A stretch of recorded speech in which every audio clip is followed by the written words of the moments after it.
So I've shut down completely. Now that I'm in my mid-40s and perimenopause, all that he's done to me is times 100. Girl, you are still young. First of all, in your mid-40s. I'm in my mid-40s. And it is still very, very juicy over here. 40 is such a beautiful, ripe, powerful time in your life that you have an obligation to show up for yourself in a new way. I remember when I first turned 40, I was like, well, goddamn, this is new. I really don't give a fuck what nobody has to say about me. Who do I think I am? And I am exactly who I think I am. Because there's a level of courage and boldness that life gives you permission to opt into at 40. You've lived, you've experienced, you've overcome. You have the right now to say, yes, you get to be here because I say so, and no, you don't get to be here anymore because you are not valuable or worthy of me. So instead of shutting down completely, get rid of the man in your life who's draining you.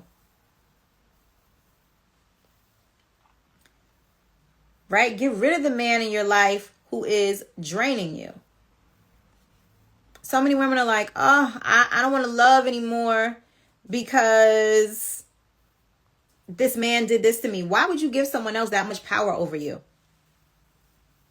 Why would you give someone else the opportunity to make you change how you operate with yourself? I'm 67 and that's my mindset now. Yes. Because we're always learning. He makes me feel guilty so I don't leave. He doesn't make you feel guilty. He manipulates you, and you choose guilt as the feeling to have to keep you in that place and space because you don't believe you deserve more than him or more than that. You choose guilt because it's an emotion that's familiar to you. He's manipulating you and he's controlling you through the manipulation. The two of you are likely trauma bonded.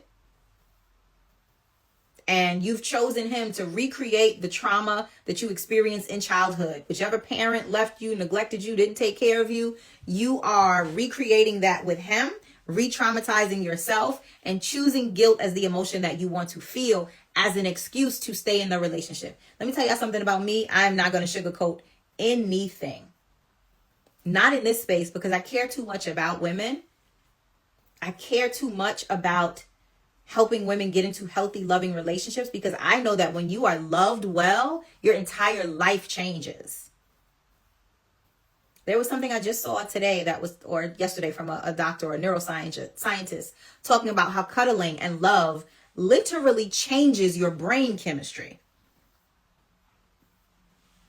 So when someone is manipulating you to create the sense or the feeling of guilt, that is not someone that you should be in a relationship with.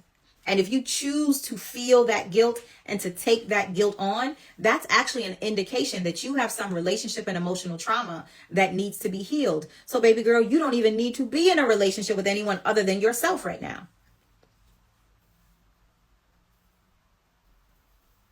You need to figure out how to be a good partner to yourself.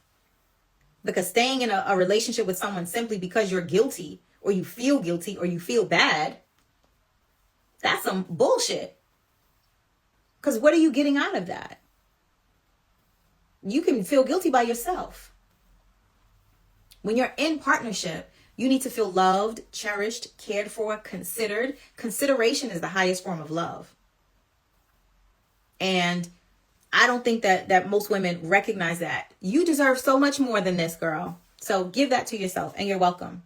Right? Consideration is the highest form of love. That means if someone loves you, they're going to consider you. And when someone considers you, that means that they're thinking about what the experience is going to be for you, and they want it to be the best experience for you. So they're not going to do anything, say anything, jeopardize anything that may potentially be causing you harm. They are going to consider how that feels for you, because you are important to them and because they love you.